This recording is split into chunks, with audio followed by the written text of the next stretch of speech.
Donald Trump has his MAGA morons convinced he's a multi-billionaire. That's why he's selling sneakers, because he's loaded.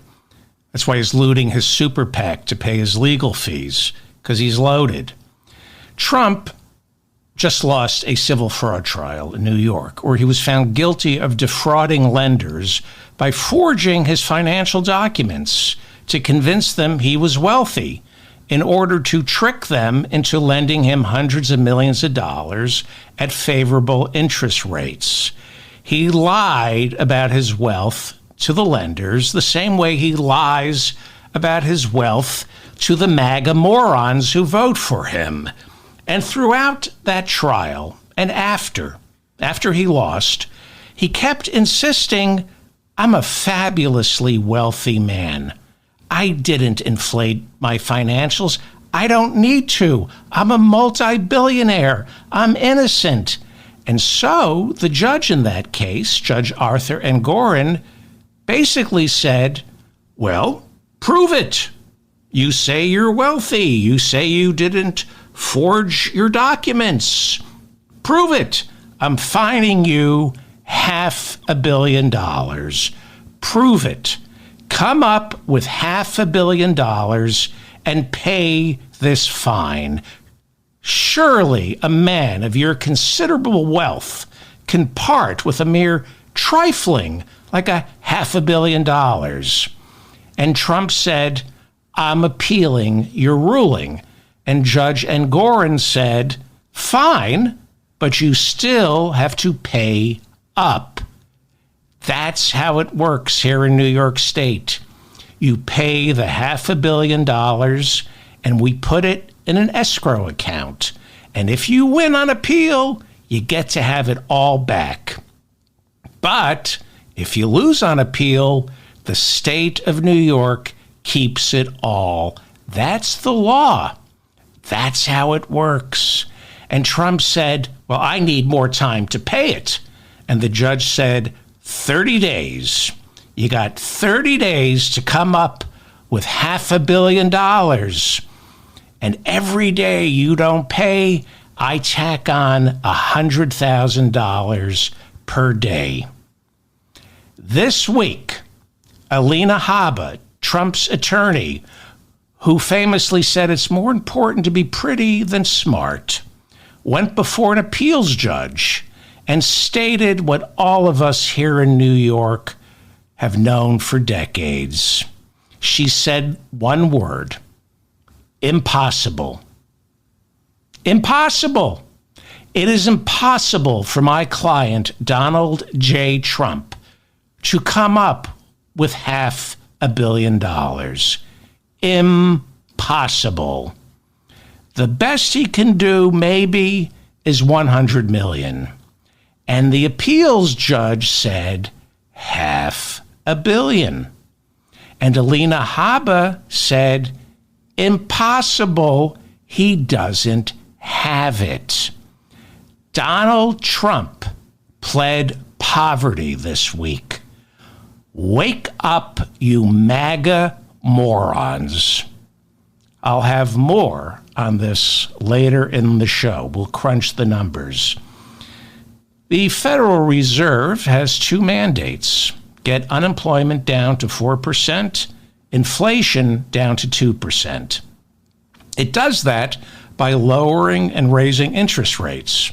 When inflation is high, the Fed raises interest rates to cool off the economy by making it expensive to borrow money, thereby triggering a rise in unemployment, which means less demand for goods and services, so inflation goes down.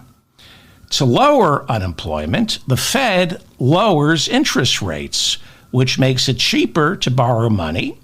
Cheaper money means the economy expands, and with that comes more work, and we are led to believe a little inflation. But Joe Biden is rewriting every economics textbook. For nearly 2 years, we have seen unemployment hovering below 4%, which is considered full employment. And while inflation spiked during COVID, it has gradually come down despite trillions of dollars of fiscal spending juicing our economy, which conservatives still claim, even though they're lying, they're claiming that the trillions he pumped into the economy has caused rampant inflation. It didn't. Inflation is down to 2.4%. Inflation is caused by supply chain issues, global oil supply, and of course, greed. And the Fed came out with new numbers yesterday. Inflation. Now, this is the number the Fed works off. Inflation in January, like I just said, came in at 2.4%, down from December's 2.6%. Remember, I told you the sweet spot is 2%?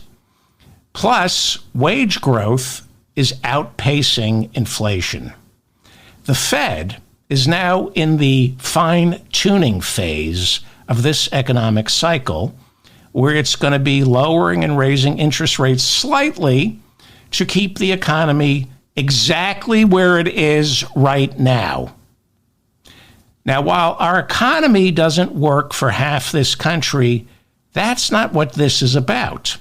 President Biden took the job of president, and when you're president, these are the numbers you work.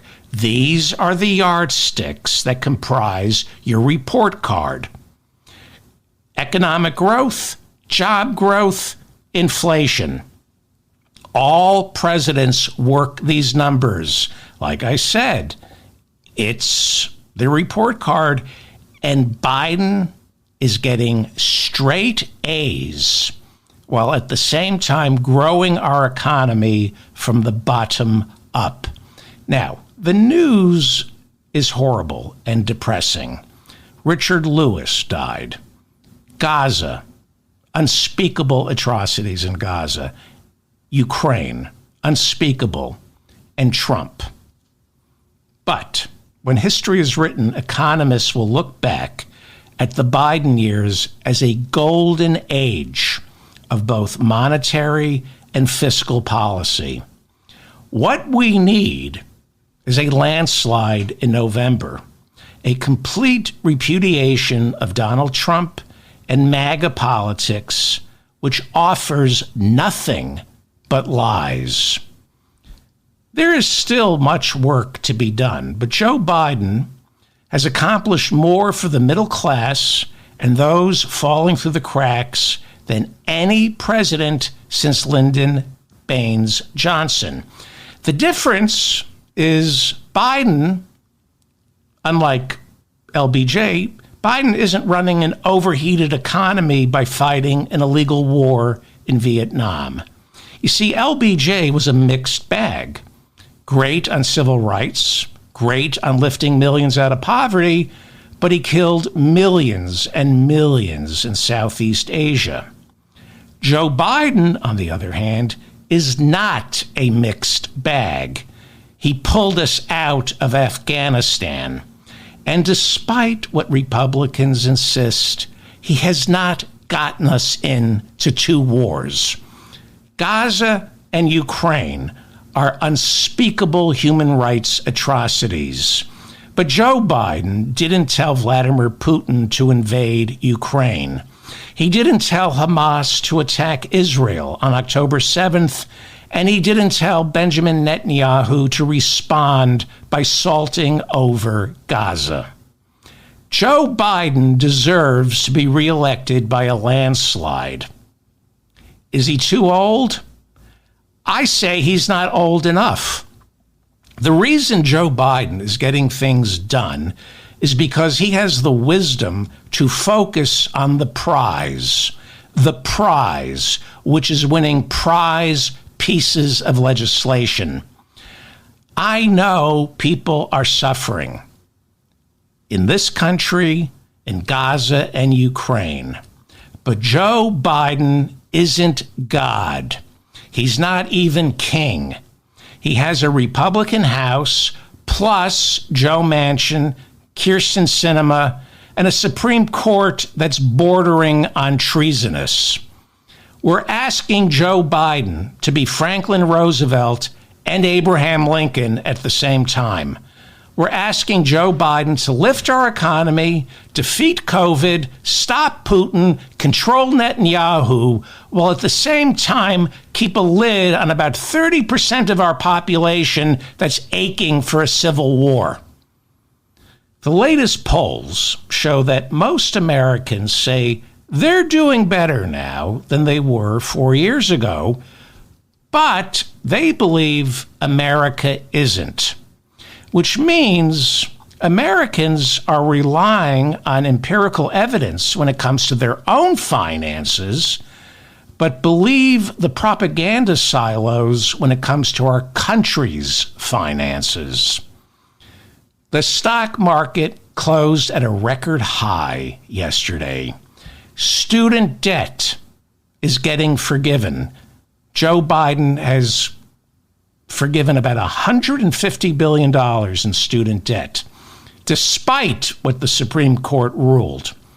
It now looks like Joe Biden and our odious Speaker, Mike Johnson, are about to lift millions out of poverty by bringing back an expanded child tax credit. The child tax credit is about to get expanded. And you know why? Because Biden is willing to give Mike Johnson all the credit. This is our system. This is our system. A system that Joe Biden is a creature of. He's 81 and joined the Senate in 1973. He's been doing this for 51 years. I want him flying the plane. I don't care if he's drooling and can't talk. I measure our leaders by results. The American Rescue Plan pumped nearly $2 trillion into our economy his first weeks in office. 200 million doses of the COVID vaccine went out the door within the first 100 days. Remember COVID? Remember COVID? The World Health Organization just said COVID is no longer a global emergency. People still catch COVID, but it's no longer a death sentence because Joe Biden distributed hundreds and hundreds of millions of vaccines because, unlike Donald Trump, Joe Biden knows how to work the levers of power. He invoked the Defense Production Act and got protective gear to all the first responders on the front lines fighting COVID. That was something Donald Trump had no idea how to do. He revoked the permit for the Keystone Pipeline. He signed dozens of executive orders reining in fossil fuels. He even got Republicans to sign on to the most significant piece of gun control legislation since the assault weapons ban of 1994. Violent crime spiked during Donald Trump's last year in office. And now, thanks to Joe Biden, it's back down, approaching record lows. Black unemployment, female unemployment, unemployment for the disabled, and the LGBTQ community are all at record lows. The CHIPS Act invested billions of dollars into American factories and universities to make sure this country no longer relies on China to provide us with the chips we need to take the next giant technological leap that combines the internet with artificial intelligence and virtual reality. The Bipartisan Infrastructure Act is rebuilding our roads, bridges, internet, and water supply with good-paying, often union jobs that are specifically aimed at making America carbon neutral in the next 20 years. The Inflation Reduction Act gives Medicare the power to negotiate the price of drugs with Big Pharma. He capped the price of insulin for seniors. The Inflation Reduction Act taxes stock buybacks and corporations who hide their money overseas. And despite Republicans fighting him tooth and nail, the Inflation Reduction Act provides our Internal Revenue Service with close to $60 billion so it can hire an army of accountants to audit the very wealthy and claw back the taxes they don't pay. I've been around for a long time. No president in my lifetime has done this much.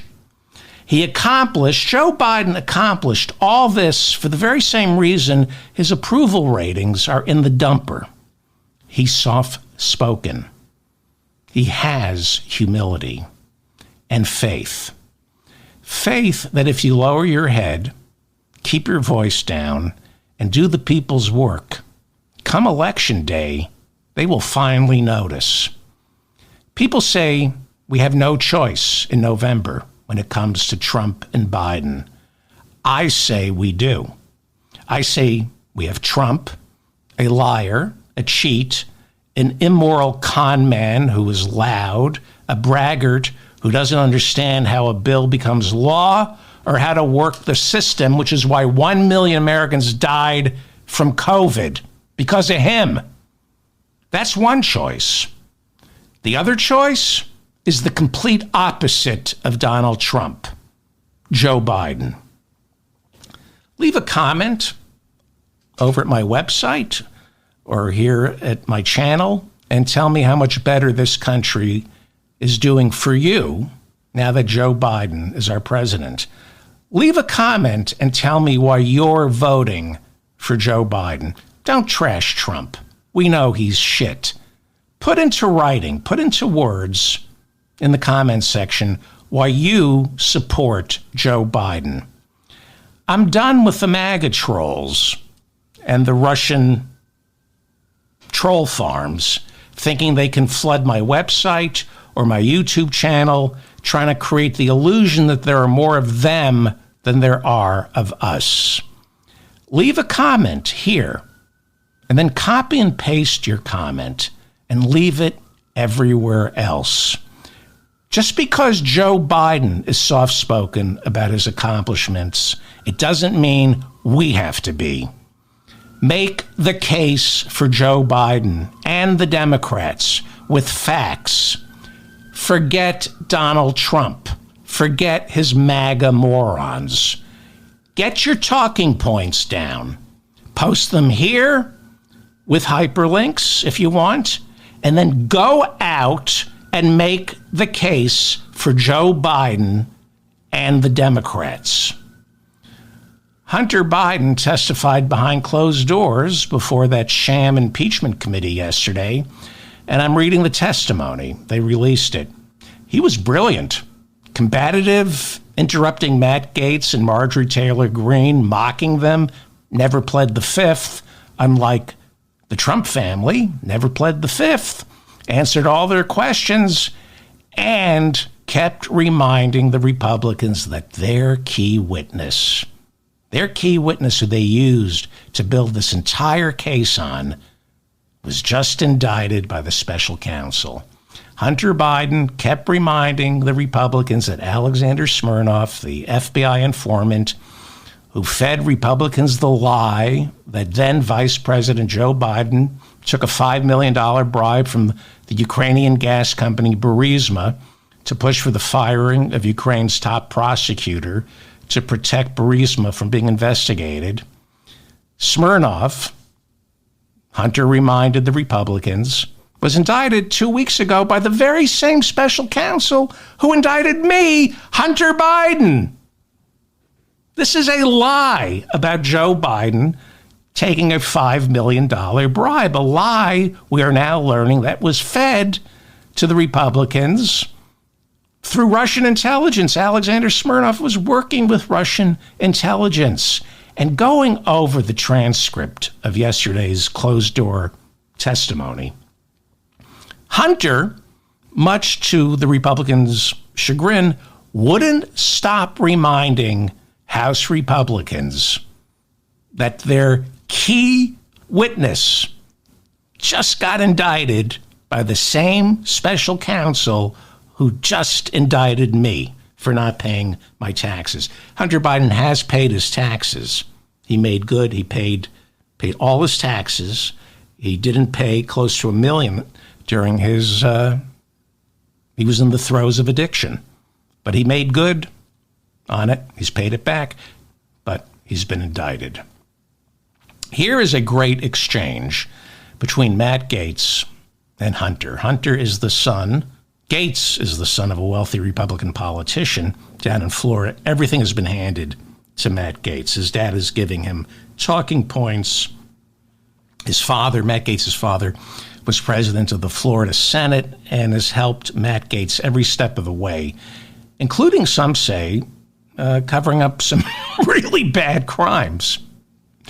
Really bad crimes. Crimes that the House Ethics Committee isn't even looking into. So this is Hunter Biden going head-to-head with Matt Gaetz. Gaetz, so it sounds like your finances were pretty interwoven with Joe Biden. And people started laughing because it came out of nowhere. And Abby Lowell, Hunter's attorney, said, well, the records show that we are all laughing, because they were laughing. Hunter said, I mean, are you kidding me? No, I don't. Again, Gaetz, so do you? And then Hunter Biden said, dripping with sarcasm, I'm sorry, Mr. Gaetz. I'll try to take you seriously, but it's hard to do. It was not a good closed-door session. Now, if you remember, Hunter and Abby Lowell wanted to do it on national television. You see why the Republicans said, no, it's got to go behind closed doors. It's a miracle that they've released the transcript, which is delicious. And I'm going to finish reading it after I wrap up here. So that was an exchange yesterday between Matt Gaetz and Hunter Biden, two sons of politicians, both troubled. I think Hunter Biden is a better man than Matt Gaetz. And then there's Lauren Boebert's oldest son. Now, I was reluctant to mention this. Senator John Fetterman of Pennsylvania warned us to stop rejoicing in the legal travails of the Boebert family. If you remember, Lauren and her ex-husband Jason Boebert are divorced. She had to get a restraining order taken out on him after police arrested Jason for physically assaulting their oldest son. Jason Boebert reportedly pointed a gun at their oldest son when he called 911 and then pointed a gun at his own head, threatening to pull the trigger. I bring this up because Lauren Boebert was elected as a gun rights candidate. She's all in on 2A. That's not her apartment. That's the Second Amendment. She's all in on 2A. And she tries to walk around the Capitol wearing her Glock. Neighbors say the Boeberts are a nightmare, speeding around corners where children are playing. The police have been called out to their home countless times, like they're trained attack dogs going after people's pets. Now, it's one thing to constantly get arrested and make a mess out of your life. We all do that. But these people own guns. They point these guns at members of their own family and at themselves. I'd like to know why Jason Boebert is still allowed to possess a gun. Don't we have red flag laws? I don't delight in their suffering. I don't. I really don't. But she calls herself a Christian nationalist who opposes same-sex marriage. She is the first one to cast stones. And while I feel sorry for her son, it's worth noting what a failure Lauren Boebert is as a mother, a 37-year-old grandmother, and a Christian. You are a failure, Lauren Boebert, as a Christian. You are anything but a disciple of Christ. You've got an ex-husband who was just arrested, a son who was just arrested and charged with 5 felonies. Apparently, he was a one-man crime wave. The son was a one-man crime wave in Rifle, Colorado. And in his spare time, filming porn. That's according to the police. Now, he's finally 18. He's got a child. And there are still minors in the Boebert family. Obviously, Lauren Boebert, the faithful Christian she claims to be, does not belong 2,000 miles away in Washington, D.C., chasing fame and fortune. Lauren Boebert belongs back home, taking care of her children because someone needs to, because your husband has been arrested. You need to be back home practicing the traditional Christian values you speak of. California votes next week in a jungle primary to determine who will be on the ballot in November to fill the Senate seat vacated last year by the death of Dianne Feinstein, who held it for decades. Now, California is deep blue, which means this seat is going to a Democrat. It's an embarrassment of riches. We have 3 terrific Democratic members of the House who are vying for the Senate seat. They are the great Adam Schiff, the great Katie Porter, and my personal favorite, Barbara Lee. All 3 of them fantastic. Barbara Lee is the best. The latest polling shows Adam Schiff in the lead. Coming in second is the Republican Steve Garvey. It's a jungle primary, okay? Steve Garvey was a professional baseball player, so think Tommy Tuberville or Tuberville, but less racist. Okay, like I said, it's a jungle primary, which means you could end up with 2 Democrats on the ballot in November. Barbara Lee, unfortunately, doesn't look like she's going to make it, but Katie Porter could come in second, which means you could have Adam Schiff running against Katie Porter, splitting the Democratic vote. Schiff doesn't want that. He's got a huge war chest. I think he's got close to $40 million. So Schiff, who is in first place, has spent $12 million to elevate Republican Steve Garvey. He's buying ad time for Steve Garvey. Meanwhile, according to the latest FEC filings, Steve Garvey has only spent about $1.5 million. Schiff has spent $12 million on Garvey, which is about $11 million more than Garvey has spent on Garvey. Katie Porter, according to the Washington Post, is furious. Schiff slyly responded, "She runs her campaign the way she wants. I'm running it the way I want." This is the mop-up for March 1st, 2024. I'm David Feldman. Thank you for finding me. Please register to vote, and then make sure you help 3 other people register to vote and make sure they get their ballots mailed to them or walk them to the polling station. Make sure, just take responsibility for 3 other people. Spend 1 hour a week between now and Election Day volunteering with the Democratic Party. 1 hour a week, that's all it takes.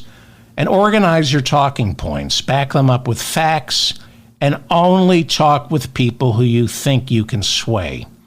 An hour spent talking to a MAGA Republican is an hour not spent winning over independents while making sure Democrats show up in November.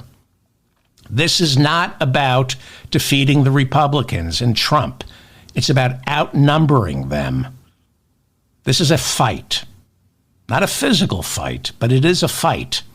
And when you get into the ring, You don't try to convince your opponent to give up. You knock them out. This is about winning. This is about knocking out the other side. You will never win an argument with a MAGA Republican, and you certainly won't win it on social media.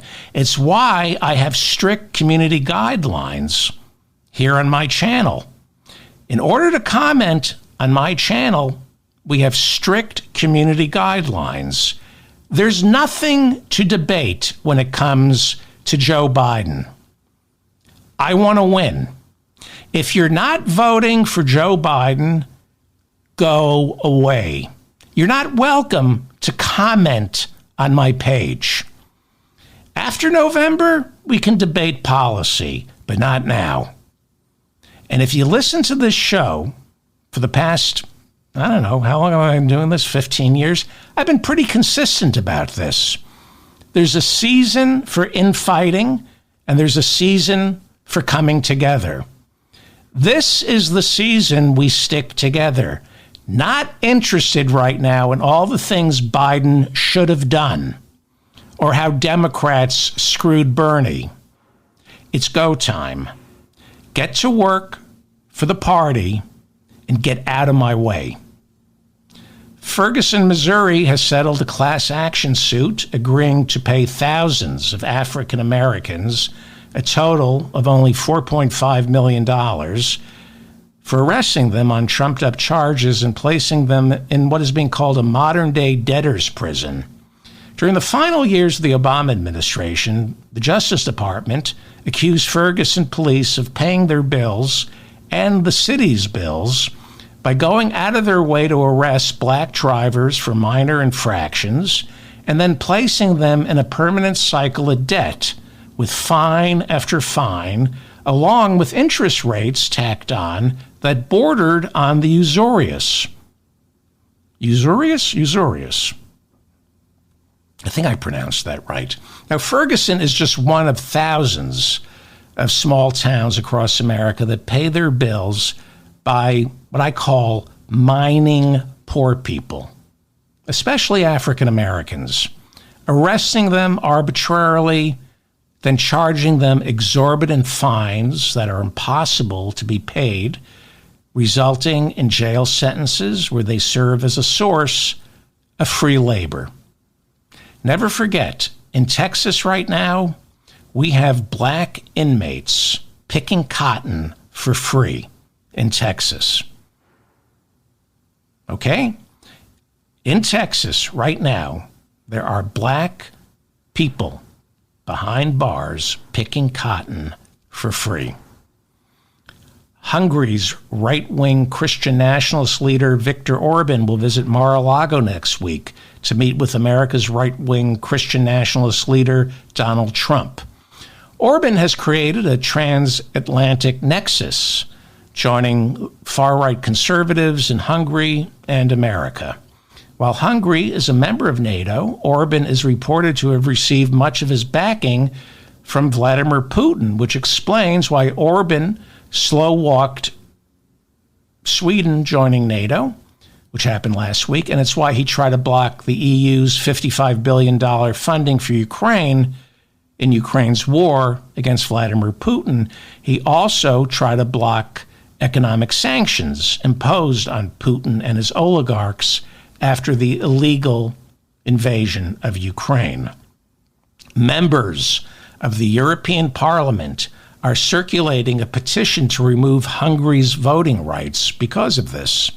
Hungary has also come under criticism in the EU for its illiberal, anti-democratic policies. Viktor Orban opposes immigration, insisting Hungarians will never become a mixed race. He's a blood and soil MAGA Republican. It's why Viktor Orban is meeting with Donald Trump. An Illinois judge has kicked Donald Trump off his state's ballot, citing Section 3 of the 14th Amendment, which bans anyone from holding elective office if they swore an oath to uphold the Constitution and then participated in an insurrection. The judge then issued a stay on his own order, saying it will not go into effect until the Supreme Court issues its decision on whether to uphold the Colorado Supreme Court's decision to remove Trump's name from that state's ballot. It is generally agreed the Supreme Court will rule in favor of Trump on this one. But kudos to Lawrence Tribe and all the lawyers out there who got it that far and this quickly. I always thought it was doubtful but worth trying. I never thought we'd see Trump's name scrubbed in Illinois, Maine, and Colorado, but we have. The court will most definitely reverse those rulings, but to all of you who sometimes feel alienated, frightened, and alone, there are millions and millions of good Americans fighting for this country. And no matter what happens on Election Day, they're not going to stop. So join them. Join the fight. Fight for your country 1 hour a week. Get to work for the Democratic Party 1 hour a week. At the very least, go down fighting. Florida Republican Senator Rick Scott is running for re-election, and he's endorsed Donald Trump, telling reporters that even if Trump is convicted of a crime, I'm still voting for him. Well, makes sense for Rick Scott to say that.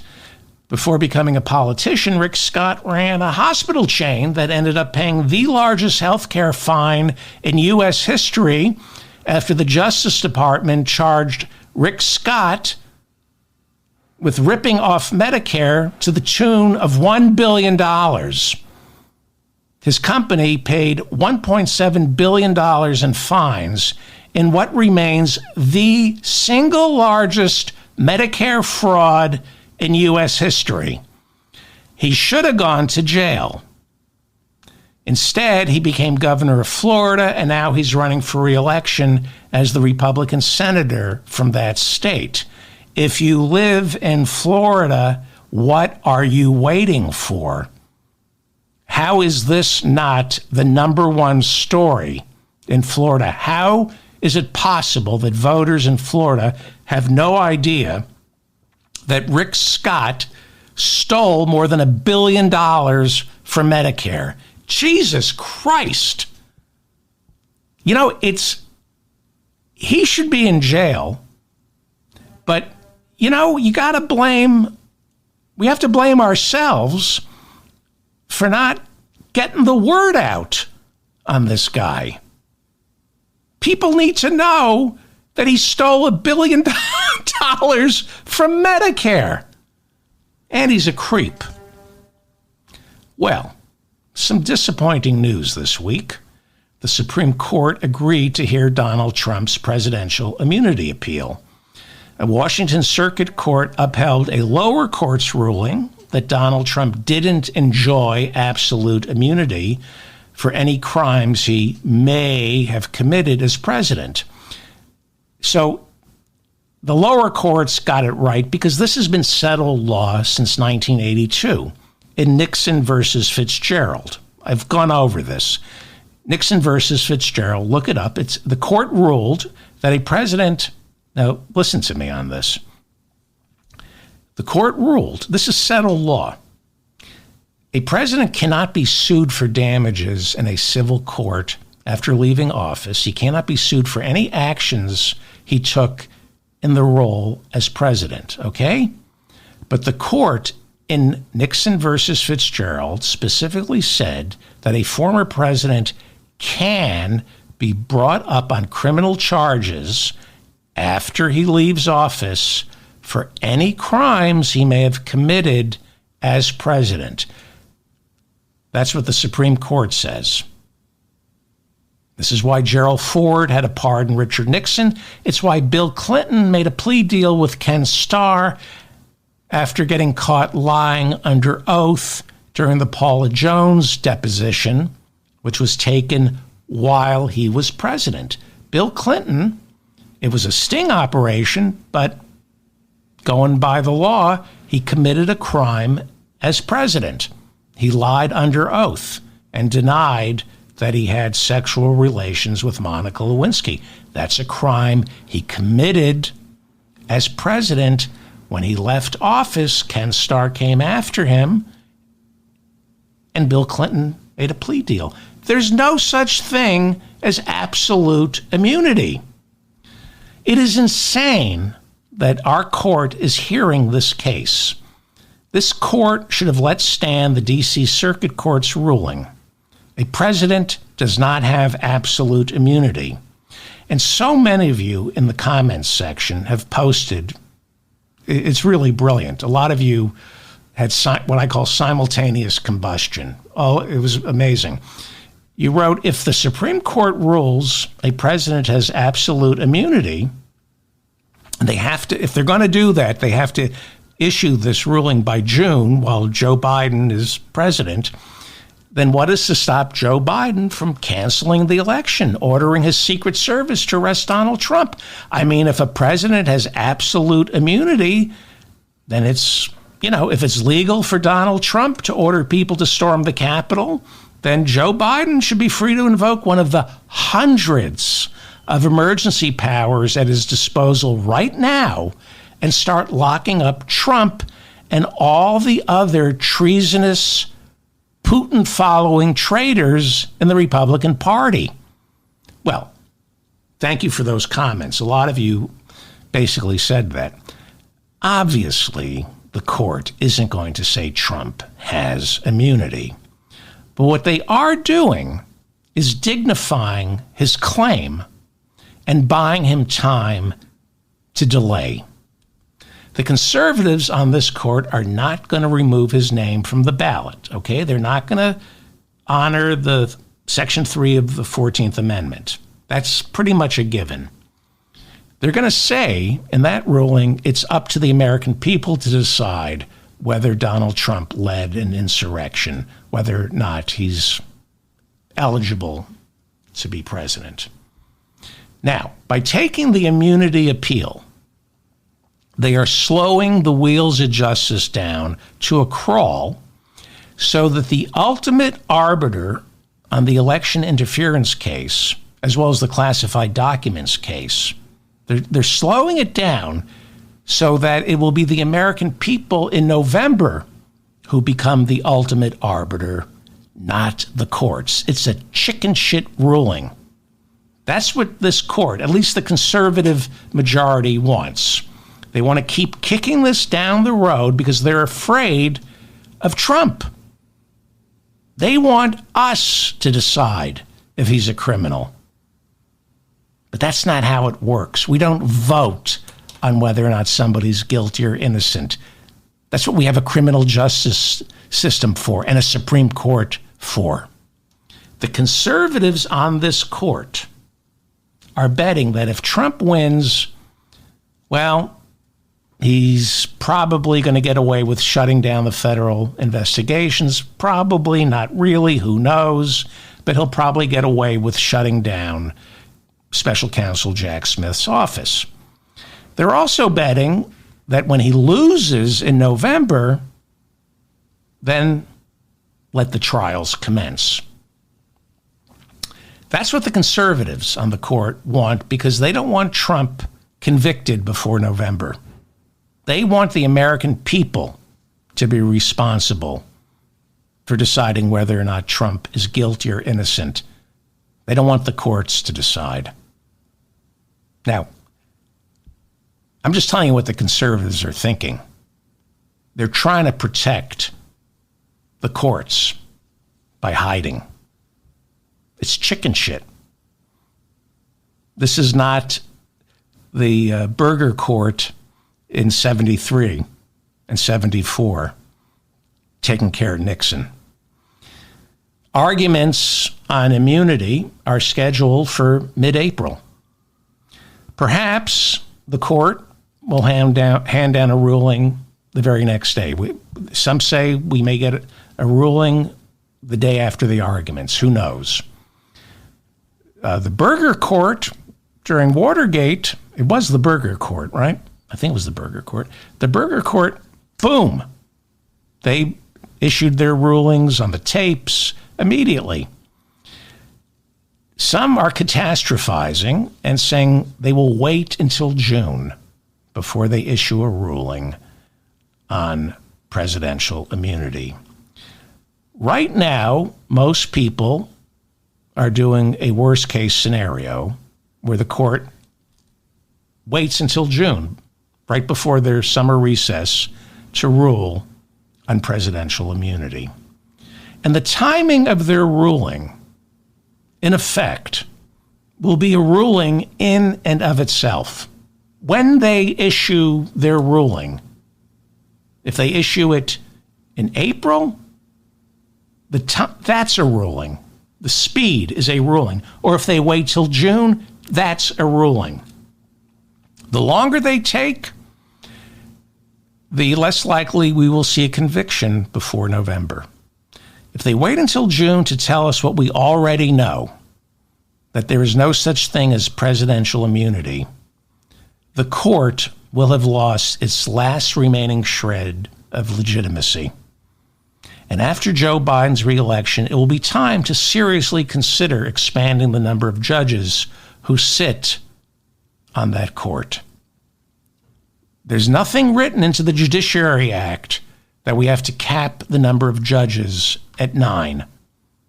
We can have 100 judges if we want. But in order to do that, we need more than 60 Democrats in the Senate to overcome a filibuster. So we need a blowout election, a landslide in November. And that's, I hate to break it to you, but these days a landslide is impossible. I mean, Joe Biden beat Trump by 7 million votes. By today's standards, that's kind of a landslide. So special counsel Jack Smith has 2 trials. There's the D.C. election interference trial where the immunity ruling originated. And then there is the classified documents trial down in Miami where a Trump-friendly judge seems to be slow-walking Trump's trial for violating the Espionage Act. Yes, Donald Trump has been indicted for violating the Espionage Act. Not only that, that case is a slam dunk for Jack Smith. They say of all the cases, that's the easiest conviction. The D.C. election interference case should be a slam dunk, but as you can see from the presidential immunity question rising from that courtroom to the Supreme Court, it's a little trickier. A lot more. There are a lot of working parts to the D.C. election interference case. And, we are witnessing a masterclass in delay. That's what we're seeing. It's Tom and Jerry. It's the Roadrunner. Every time we think we get Trump, the wall painted to look like it's an escape hatch turns out to be a real escape hatch, and he runs through it, and we have to wait until the following Saturday morning for the next episode to see if he gets caught. It's very frustrating. But I'll talk about that in a second. I have words of wisdom that I want to impart on that, why we should be enjoying this and not, because I went into yesterday when I read about the Supreme Court and then Richard Lewis and Gaza and Ukraine, and then I thought about it, and I have some thoughts. Anyway, Trump's attorneys on Thursday requested a start date for the Miami trial. They wanted to start in August. They want Donald Trump to go on trial for violating the Espionage Act. In August, special counsel Jack Smith responded by asking for a July date. And all this presupposes the inevitable ruling that there's no such thing as presidential immunity. The consensus seems to be that if the court doesn't rule until June, and that will be, there's no such thing as presidential immunity, then the trials in D.C. and Miami could be up and running by late summer, early fall. But nobody knows if there will be any convictions by Election Day. So why is this happening? How did Trump pull this off? Hundreds and hundreds of millions of dollars donated to his super PAC are being spent on lawyers. When you have hundreds and hundreds of millions of dollars, not your own, to spend on lawyers, this is what you get. You get to give the wheels of justice a flat tire. Nobody is even sure that this is legal. Nobody's quite sure if Trump is allowed to take money from donors saying, give to me, I want to investigate election fraud. And people go, oh, okay. And then the money gets spent on committing fraud, using the money to pay his lawyers. If Trump didn't have access to those donations, he'd be in prison right now.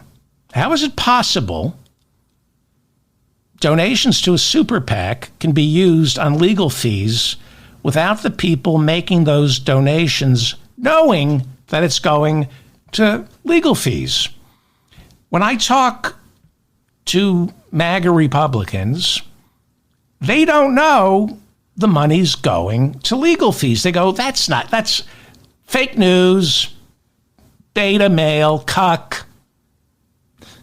No, it's really going, your money. No, not true, not true. They say that's against the law. Well, it should be. Okay. Now, I was upset about the Supreme Court ruling this week, not letting the lower court's decision on presidential immunity stand. But I've been thinking about this, and we have to start looking at the evisceration of Donald Trump as a full-course meal. You want it to last. You want to savor each plate. There's a lot to process here. Different flavors. Don't be a heathen. Don't guzzle. Take your time. For instance, the Manhattan DA's criminal trial begins late this month. Has nothing to do with the immunity question. This trial is full steam ahead. So let's not get ahead of ourselves. Soup is now being served. Trump overthrowing the government. That trial, think of that as the banana pudding parfait that we get at the end. That's the delicious dessert of him being convicted of trying to overthrow the government and being sent off to prison for the rest of his life. That's the banana pudding parfait. And try to imagine if somehow Jack Smith served us the banana pudding parfait this month and Trump was convicted for January 6th. Would that make you happy? There'd be no room left for the dinner salad of violating campaign finance law by paying hush money to Stormy Daniels. And of course, there's the filet mignon of violating the Espionage Act. Don't you want to savor that? We get to wash it down with a vintage Cabernet of paying $500 million to the state of New York for defrauding banks and insurers. And don't forget, before that dessert, we're going to need an aperitif of the $83.3 million E. Jean Carroll judgment. And then, after all that, we can belch, loosen our pants, and then savor the banana pudding parfait of locking Donald Trump up for life because on January 6th, he committed an act of treason. What I'm saying is enjoy the meal. Take your time. Where are we on the menu? Where are we? Well, I think it's the third course, the Manhattan criminal trial. I think that's our third course. A lot of people think it's small change, but DA Alvin Bragg is working with Letitia James, who's the New York State Attorney General. They're coordinating on this. Letitia James was the one who brought the Trump organization to its knees with that massive civil fraud trial. You know, the $500 million fine that he's got to pay in the next couple of weeks. She says, she had a press conference, she said, Donald, I'm eyeing 40 Wall Street. She's coming for the properties. More about that in a second. So the Manhattan DA, his civil fraud trial, that starts this month. And the portions might be small on the plate, but they're rich and savory. This trial coming up, it's all about fraud, phony documents, trying to hide hush money payments to Stormy Daniels. It is an extension of the civil fraud trial, but this is a criminal trial. The civil fraud trial and this trial in Manhattan are brothers and sisters. We know that Trump's CFO, Alan Weisselberg, who already did 5 months at Rikers Island for tax fraud, we know he has a possible perjury charge hanging over his head right now because of misleading testimony during the civil fraud trial. Now, he's supposed to testify on Donald Trump's behalf this month in the Manhattan trial. Small trial, they say, but from a tiny acorn grows a mighty oak. Who knows what New York State Attorney General Letitia James has worked out with Manhattan DA Alvin Bragg? They coordinate. This trial is supposed to be the runt of the litter. There are 4 criminal trials. This is considered the runt, which means Trump's lawyers have let their guard down on this one. Not a good idea. Runts of the litter bite.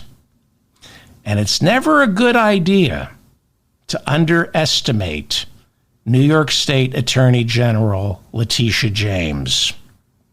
She not only won that $500 million civil fraud trial against Donald Trump, in the very same month, she brought down the National Rifle Association. Letitia James single-handedly destroyed the National Rifle Association. Wayne LaPierre, this is the most underreported story of the year. A week ago, a New York jury ruled that Wayne LaPierre, the head of the NRA, and 2 other executives stole millions from that organization and now have to pay it back. She destroyed the NRA. As recently as 2016, the NRA contributed $30 million to Donald Trump's presidential campaign. That was the largest donation to Donald Trump. They were able to come up with $30 million. Now they're trying to file bankruptcy. A lot of people think the money, that $30 million that Wayne LaPierre, the head of the NRA, donated to Donald Trump, a lot of people think that came from Vladimir Putin, that Putin was using the NRA as a straw donor. The NRA is shot.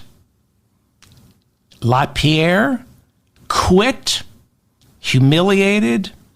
He's a broken man. He's been proven a fraud. There will be other gun manufacturing lobbyists masquerading as champions of the Second Amendment. but it won't be the National Rifle Association.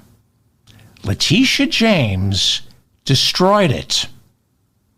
Letitia James, New York State Attorney General, destroyed the National Rifle Association. And she destroyed Donald Trump. He has to come up with $500 million this month because of her. And we now know he doesn't have it. Alina Habba, his attorney, who says it's more important to be pretty than smart, told the appellate judge, impossible. He cannot come up with $500 million. All he can find is $100 million. He's busy traveling around the country telling everyone, or at least his MAGA morons, he's a billionaire. But New York State Attorney General Letitia James proved the emperor has no diapers. The emperor has no diapers. He is broke. He needs to come up with $500 million. He doesn't have $500 million.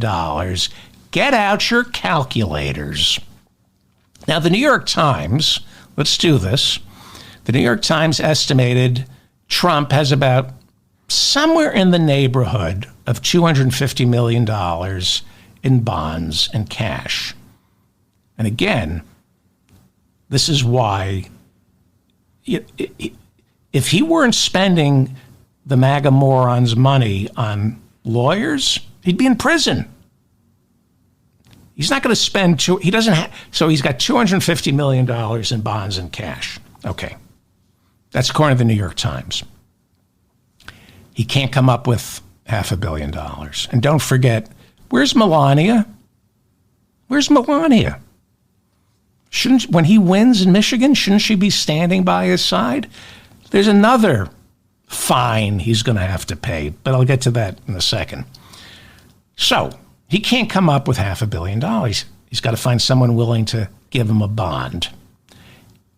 And that immediately turns $500 million into $600 million. If I've been saying $500 billion, I misspoke. It's $500 million, $500 million, okay?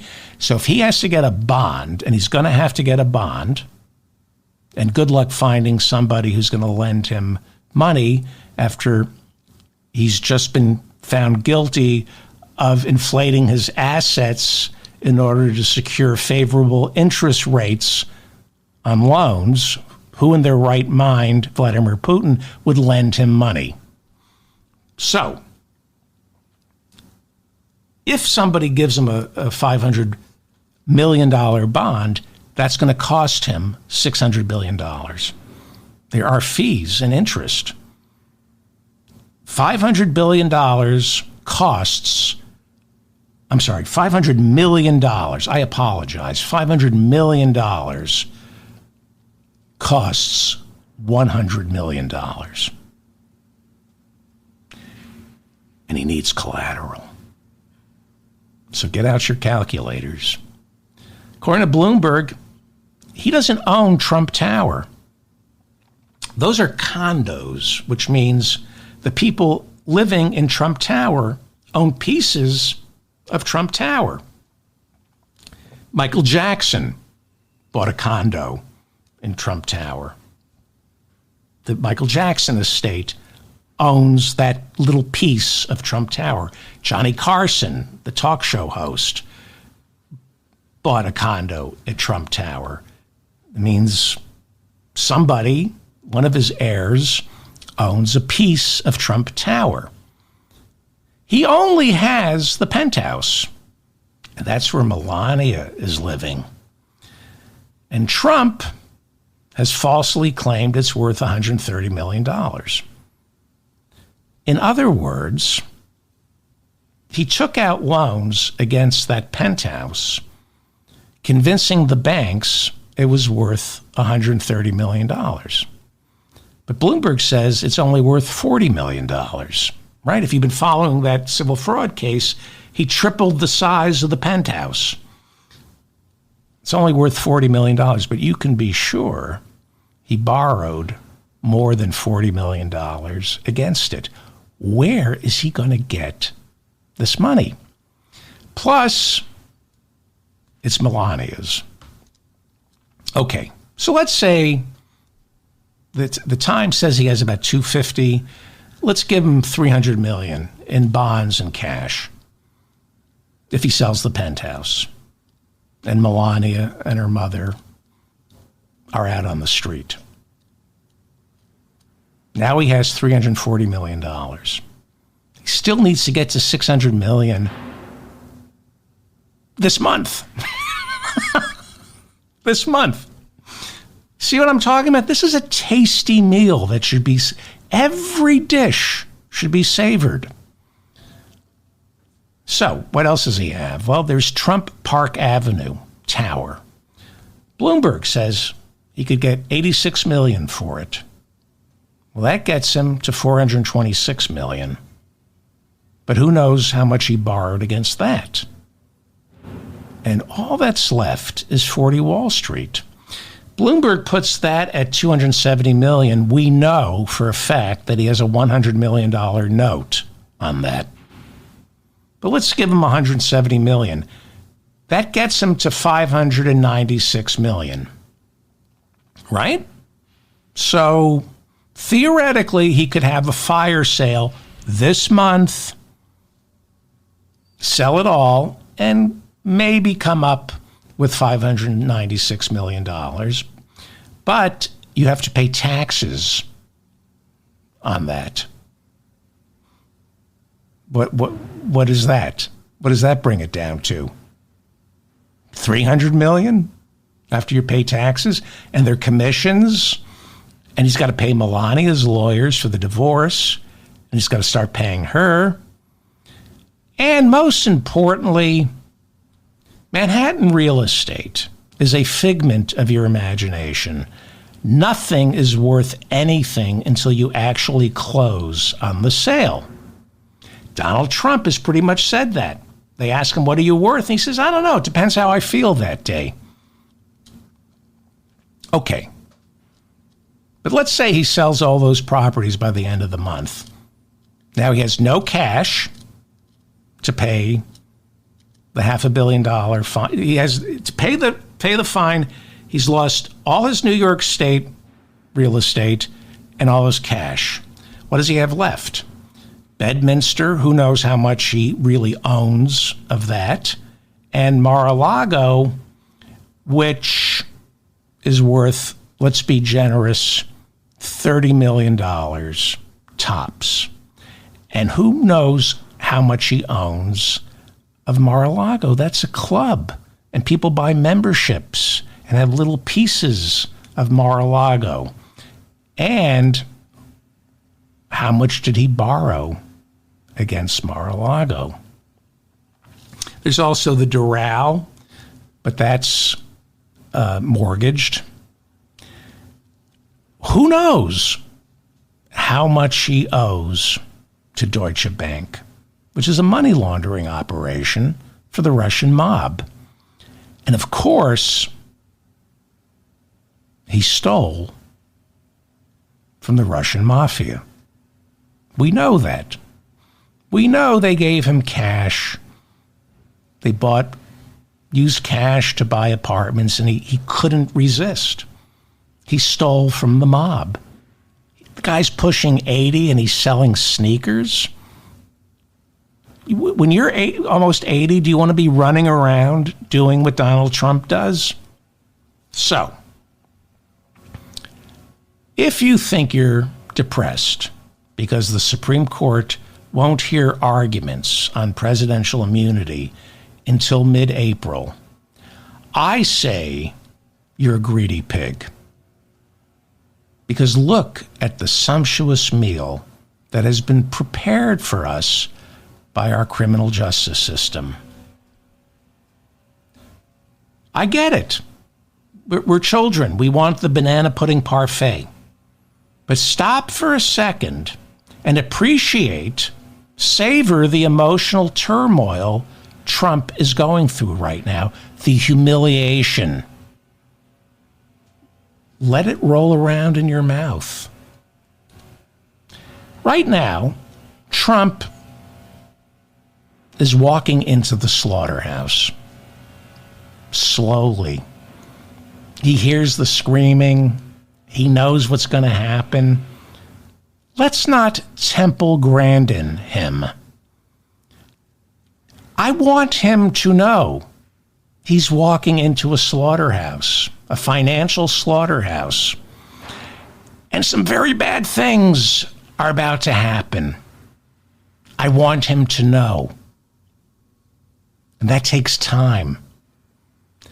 Some of you, I get it, you want a kashrut or a halal slaughterhouse where the blades are sharp and the animal doesn't feel any pain. It's over. Boom. I don't want a kashrut. I want a rusty, hand-cranked bone saw where the animal is still alive until the very end. I want it messy, you know, where they're carving up the Trump Organization in Tony's mother's bathtub while it's still breathing. I have no interest in taking the Trump Organization out of its misery quickly. I want the Trump Organization to die a slow death. I want to watch it bleed out for a couple of months. Don't be impatient. There's plenty of time. Let the Trump Organization bleed out slowly. Trump's lawyers went before an appeals court and asked for relief this week. Alina Habba, as I said, told the judge it's impossible for Trump to come up with $500 million. Like I said, those are the words she used. Impossible. Savor that. Slow down. Let that sink in. Let the MAGA maybe there are some MAGA morons who will hear that. Who will hear that Donald Trump's lawyer said he can't come up with $500 million. Maybe he can come up with 100 million. Maybe one or two MAGA morons will realize that he's broke. Maybe a couple of MAGA morons will learn that the appeals court came back with, well, we're asking for $500 million. You're offering 100 million. How about we compromise and make it $500 million? The art of the deal, Alina. No compromise. Pay up.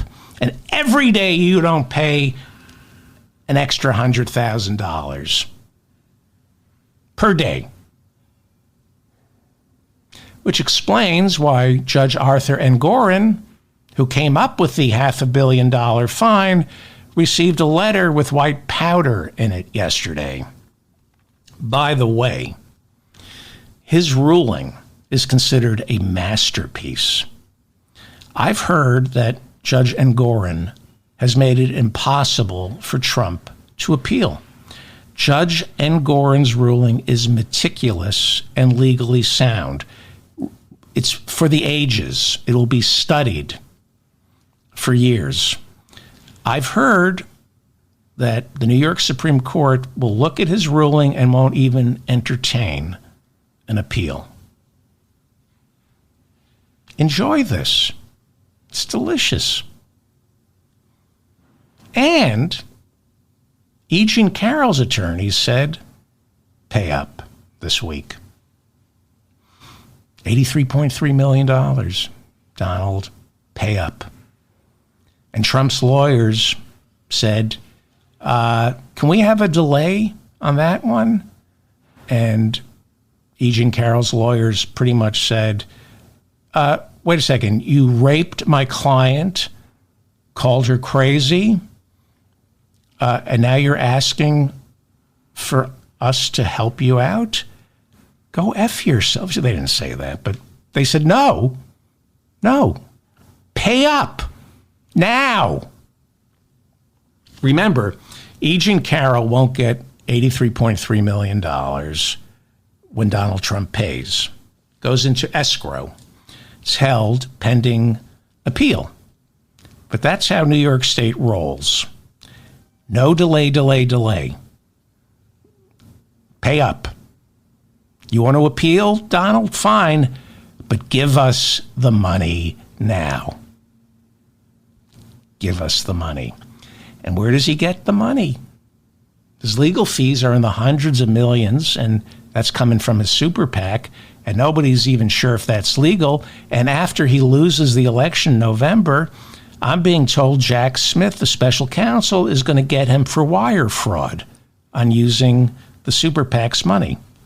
Because you can't raise hundreds of millions of dollars from your idiot MAGA morons telling them, give me money so I can investigate election fraud, and then turn around and use it to pay all your lawyers.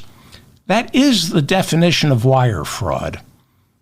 If you walk up to a MAGA moron, they get indignant. No way. Fake news.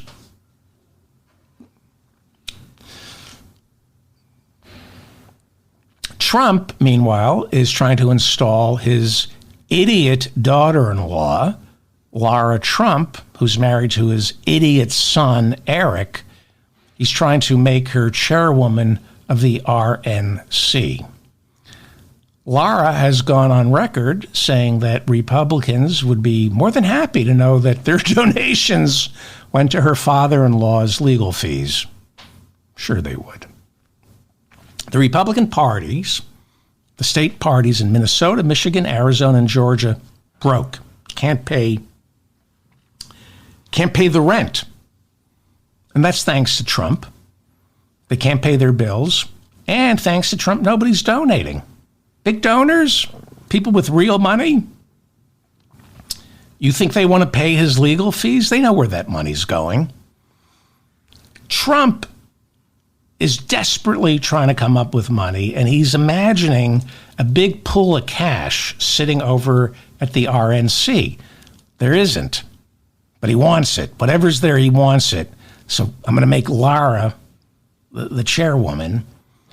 And, of course, he's lying, saying that if Lara becomes chairwoman of the RNC, we're not going to use the RNC war chest to pay Trump's legal fees. We don't need it.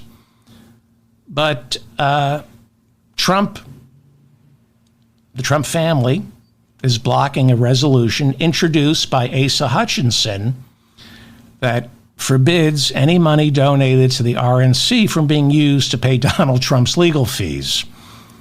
Trump is blocking that resolution.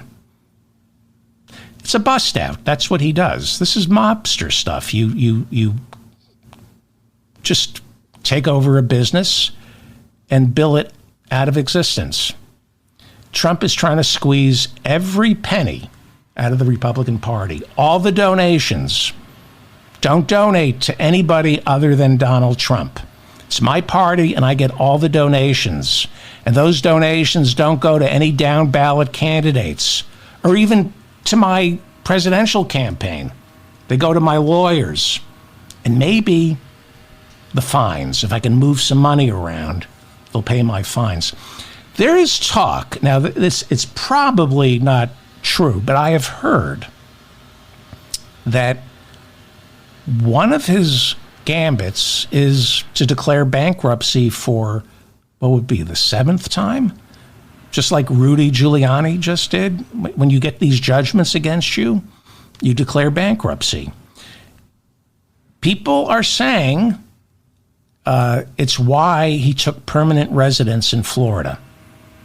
And supposedly, he's trying to shuffle as many assets secretly down to Florida as possible. Florida has bankruptcy laws that make it really hard for creditors to collect. That's why O.J. Simpson moved there after he lost the civil trial. So, what does Trump have? What does he have? He has got one last card up his sleeve. The one financial lifeline Trump has, Truth Social. After leaving office and leading an insurrection, he got kicked off Twitter. So Trump started his own social media platform called Truth Social. It's been losing money, like everything Trump does. It's been losing money. But somehow, because of a SPAC, I don't even understand what SPACs are, Truth Social is merging with another company. And then, supposedly, the joint operation will be publicly traded on the New York Stock Exchange with the letters DJT, Donald J. Trump. Now, he's done that before when his casinos were publicly traded. You could buy stock and the symbol was DJT. Bankrupt. If you bought stock in DJT, bankrupt, you lost all your money. But now DJT again, that's going to be the ticker symbol, DJT. Supposedly, the deal is supposed to be finalized by the end of March, and supposedly Donald Trump is going to pocket $4 billion. That's what we're being told. Well, how does he pocket $4 billion? That would require him to sell all the DJT stock the minute he gets it, because he's got to come up with $500 million. So he doesn't have to sell all $4 billion, but he could sell supposedly $500 million worth of that stock. But he's not allowed to. He's not allowed to sell any of that stock for 6 months right after the deal goes through. He's got to wait 6 months because it's unfair to other shareholders if the majority stakeholder in the company takes it public and then immediately bails on it. The price will, if Donald Trump takes the company public and immediately starts selling, the price goes down. So he has to wait 6 months. He's got to come up with $500 million like next week or 2 weeks. So there is talk that maybe that 6 month window will be waived and he'll be able to sell some of those shares. But who knows if the merger is going to go through, because we've just heard that Trump is being sued by the original investors in Truth Social who say they're being screwed by Donald Trump. Imagine that. Donald Trump, how dare you talk that way about this piece of shit? So he wants Truth Social to go public this month, but it's starting to look like the courts could be used on him to delay Donald Trump's big payday. And who knows if it's really going to be a payday. And who knows if the merger will ever go through, because it's got to be voted on by shareholders. And there have already been several investigations by the SEC that have resulted in fines. This Truth Social, whatever you're going to call it, DJT, public offering, it reeks like everything, including Donald Trump. It stinks to high heaven. Donald Trump stinks to high heaven, and everything, every business deal he is involved with stinks to high heaven. Truth Social never made any money. It was always losing money. But somehow we're being led to believe that he's going to have $4 billion by the end of the month. I don't think so. So, if you're still upset about the Supreme Court making us wait until April to hear arguments on presidential immunity, remember the Fulton County District Attorney's RICO trial is unaffected by the Supreme Court's ruling on immunity. It's a state trial. Just like the Manhattan District Attorney's criminal trial, it's immune from presidential immunity. And the whole delay tactic of trying to disqualify Fani Willis because of a love affair with the lead prosecutor, well, that's completely fallen apart. So we should expect that RICO trial to begin sometime in the fall. Well, it's already begun. There are 19 co-defendants. 4 have already made deals, have pled guilty. 3 of whom were Trump's lawyers. They all flipped. Mark Meadows, his chief of staff, one of the co-defendants down there, he lost another bid yesterday to get his trial severed and placed in a federal courtroom. Mark Meadows is a rat. He's big trouble for Donald Trump. He's already flipped in the D.C. election interference trial. He's going to be a key witness. And no doubt he'll flip in Georgia. And then there's Rudy Giuliani, who wants to flip, but there's nothing he has to offer Fani Willis other than spending the rest of his miserable life in prison. Enjoy the meal. Chew it. Let it roll around in your tongue. Savor each morsel. This is the mop-up for March 1st, 2024. I'm David Feldman. Please like this episode so I remain in your feed, and share it with your friends by copying and pasting the link into an email, a text message, or on social media. Like I always say, the only reason you're listening to me right now is because somebody shared me. So if you want to help me out, share the show. I'm not part of any network. I'm not a super PAC like the Midas Touch. I think they're a super PAC. This is, so I need all the help I can get. Thank you for listening, by the way. The Gazan Health Ministry reports 100 Palestinians were killed, 700 injured while waiting in line for food in northern Gaza. This brings the death toll in Gaza to 30,000. Volker Turk, the UN's High Commissioner for Human Rights, says 100,000 Palestinians are either dead, missing, or injured since fighting broke out. The Gaza Health Ministry says 700,000 Palestinians in northern Gaza are suffering from starvation. President Biden has been touting a ceasefire that he thought would begin on Monday, but yesterday, on a visit to our southern border, President Biden said yesterday's killing is going to most definitely delay a ceasefire that Israeli Prime Minister Benjamin Netanyahu says is unlikely to happen anytime soon. Democratic Congresswoman Rashida Tlaib from Michigan is the only Palestinian American serving in Congress.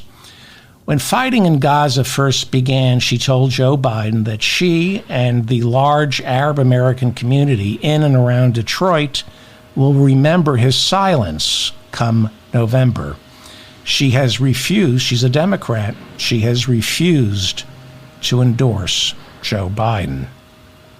Tuesday's Michigan primary saw Biden winning by a landslide with 81% of the votes, but coming in second with 14% was uncommitted.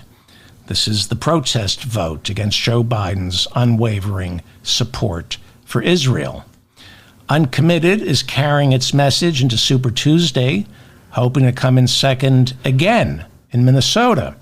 And then the following week, Uncommitted will challenge Joe Biden in Washington State, where the largest union there, United Food and Commercial Workers of Washington State, endorsed Uncommitted, not Joe Biden. Migrants are not criminals. That's according to a new study by NBC News. NBC News cites a Pew Research poll showing that 57% of Americans say that migrants allowed into America eventually commit crimes. It's not true. I've been telling you this is a lie, okay? 85% of Republicans say migrants bring crime with them, while only 31% of Democrats believe this lie. NBC News went over the crime stats. They specifically examined Operation Lone Star. Operation Lone Star is Texas Governor Greg Abbott's cruel and inhumane deportation of migrants out of Texas via bus and plane, where they are sent to blue states, blue cities, to punish liberals. Abbott has spent tens of millions of dollars on Operation Lone Star, money that could be better spent clothing, feeding, and housing the migrants, and even more importantly, getting them to parts of America where they are desperately needed, places like Kansas and Pittsburgh, which are begging for the migrants to be sent there because they don't have enough workers. But that's not what Greg Abbott wants to do. He wants to punish blue cities and the migrants. And he doesn't want them here because he's a bigot, because they're brown. And he's a believer in the replacement, the great replacement theory. Brown people are going to replace white people. Our immigration policy, or the problems we have with our immigration policy, has always been racism, bigotry. According to NBC News, Operation Lone Star has shipped the migrants to, these are blue cities, New York City, Chicago, Denver, Philadelphia, and Los Angeles. And the data shows that crime has dropped, not increased. Crime has dropped since Greg Abbott began sending migrants to New York City, Chicago, Denver, Philadelphia, and Los Angeles. Since the migrants arrived, it is now safer in New York City, Chicago, Denver, Philadelphia, and Los Angeles. New York, NBC News says crime increased in Washington, D.C. during the same period, but it has nothing to do with the migrants. And here's a really important nugget. NBC News cites a recent study of crime in Greg Abbott's Texas, showing that undocumented Americans are significantly less likely to commit a crime than Texans with citizenship. It is a lie that migrants bring crime. Trump, the Republican Party, this entire so-called migrant crisis is a lie. The same way the war in Iraq, the war in Afghanistan, and supply-side economics were all lies. Joe Biden accepting a $5 million bribe from Burisma is a flat-out lie. But this is the only way Republicans can win, when your entire purpose is to cut taxes for the wealthiest Americans. You will say and do anything to get stupid people to vote for you. The Republican Party has one job: reduce taxes for the richest 1%. Say and do whatever you have to get the idiots in America to vote for you. Stupid people believe these lies because the lies are simplistic, and stupid people need simplistic lies. It's the migrants who are stealing from you. It's the migrants. No, it's Jeff Bezos, the Walton family, and all those other billionaires who refuse to pay livable wages and their taxes. But blame the migrants. The Republican Party, everything they say is a lie. Their biggest lie? That they're Christians. That's their big lie. That they're pro-life. Albert Trumpstein, I call him Albert Trumpstein. Let me go wide on, I love this. This is Albert Trumpstein. This is Donald Trump. It's Donald Trump's uncle, Albert Trumpstein. Isn't that great? That's amazing. That's Donald Trump. As Albert Einstein. He's a very brilliant man. Albert Trumpstein paid a visit to the border yesterday, and he's been singing the same song since he came down the escalator in 2015. Mexico, the migrants, they're drug dealers, criminals, and rapists. Lies. It's a lie. During yesterday's visit to the border, this is what he said of the migrants. These are people who don't speak languages. We have languages coming into our country, nobody that speaks those languages. They're truly foreign languages. Nobody speaks them. Well, languages can be foreign, and people do speak to them. These are people who don't speak languages. We have languages coming into our country. Nobody that speaks those languages. These are people who don't speak languages? What does that mean, that they don't speak languages? How are they communicating? Through a series of grunts, mumbles, and snorts? I think you've confused them with your voters, Donald Trump. We have languages coming into our country. Nobody speaks them. Yes, they do. It's called Spanish. Estupido. It's called Spanish. Maybe a little Portuguese, but mostly Spanish, which practically everyone in America either speaks or should learn how to speak. But Trump voters are so stupid they think if someone is bilingual, it can be cured through prayer. Because Americans are so stupid, a majority of them believe Trump is stronger on the border than Joe Biden is. He's not. But there's talk now that Biden has cornered Trump on the border issue. Now, when it comes to the border, Biden doesn't need to get a majority of Americans to think he's stronger on the border than Trump is. All he needs to do is diffuse the issue, make it less important come November.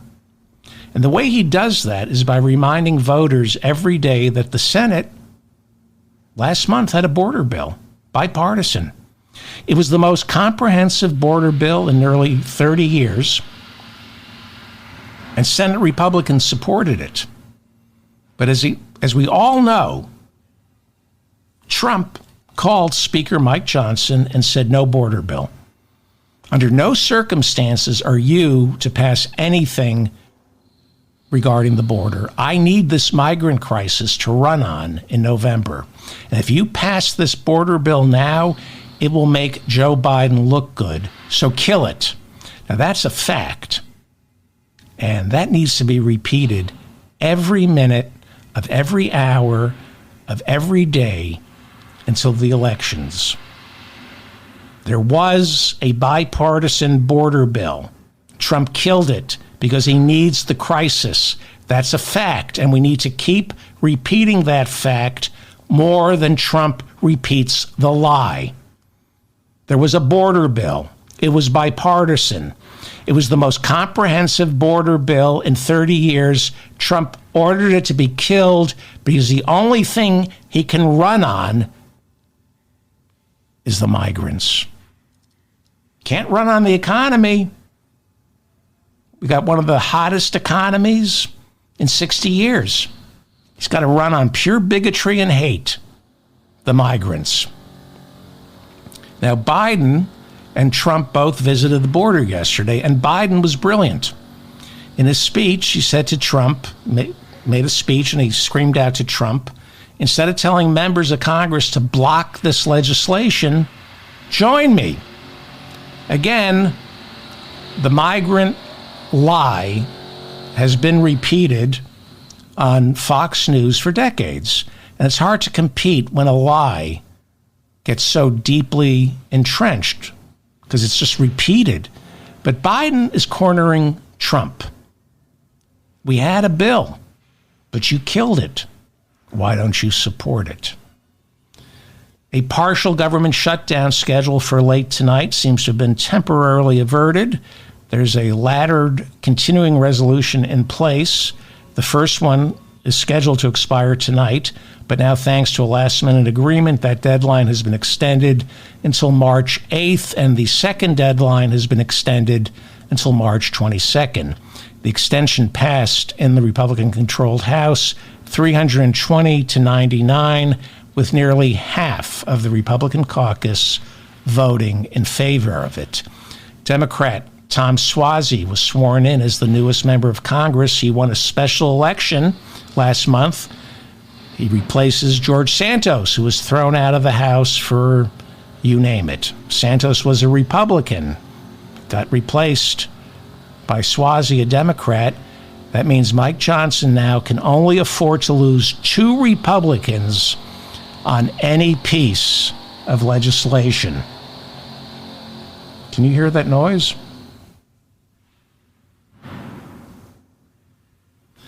That's the dentist. That's the dentist's office next door.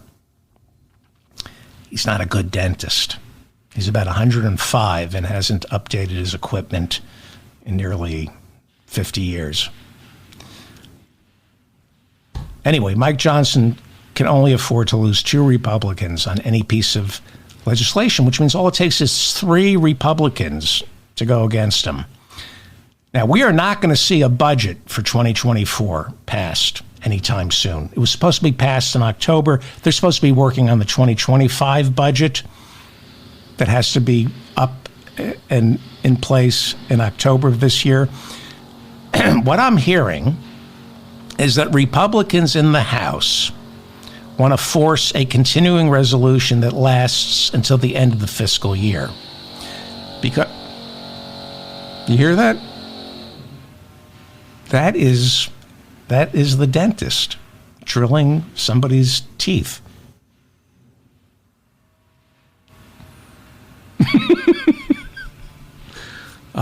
To live in New York City. Who needs sleep, right? Who needs peace and quiet? What was I talking about? Oh, so we're not going to see a budget for 2024.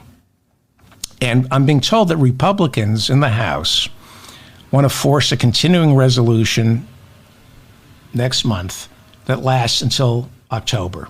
So we'll have no budget. We'll just have a continuing resolution.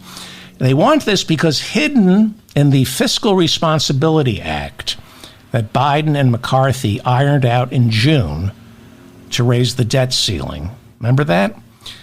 Contained within the Fiscal Responsibility Act is a poison pill that says if there's no budget by April, then spending for the rest of the year is slashed 1%.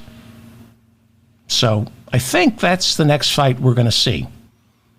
I think the Republicans are going to want one last continuing resolution, no budget for 2024, and a 1% cut across the board. That's the next battle, which I think begins on Monday. Congressman Mark Green, who chairs the House Homeland Security Committee, announced his retirement last month, but then said yesterday he's changed his mind after receiving a call from Donald Trump. Green's Homeland Security Committee orchestrated the articles of impeachment for Homeland Security Director Alejandro Mayorkas. And after Mayorkas was impeached, Green said, "My work here is done. I'm retiring." That was his signature piece of legislation, a bullshit impeachment of Alejandro Mayorkas. But Trump seems to have pulled him back in. Mitch McConnell announced he will step down as Republican leader of the Senate after the November election. Now, no fan of Moscow Mitch, but losing McConnell is frightening. He's horrible, but he was able to keep something resembling a check on Trump. As long as he could load up the courts with bigots, fascists, sexists, Mitch McConnell was happy. But unlike Trump, he is an institutionalist. He did work with Chuck Schumer. He's not a wrecking ball. He didn't vote to convict Trump during the impeachments. I'm not going to defend Mitch McConnell. I'm just telling you what comes next is going to be a lot worse. A lot worse.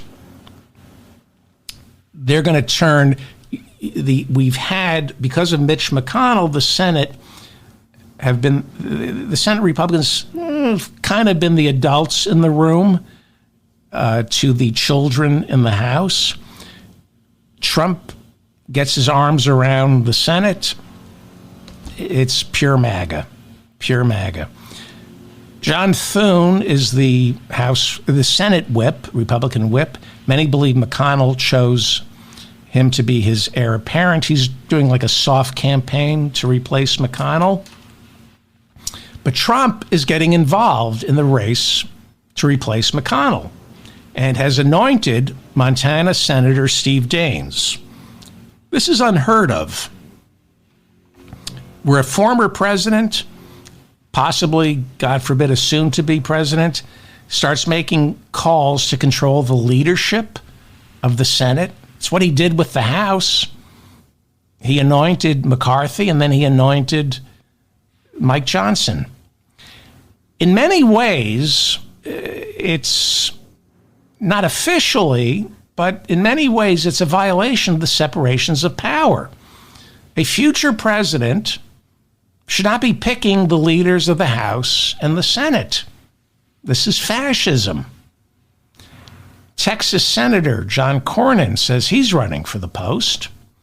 And Texas Attorney General Ken Paxton said Cornyn would be a bad pick because he's anti-Trump and anti-gun. Cornyn responded by saying, "Hard to run from prison, Ken."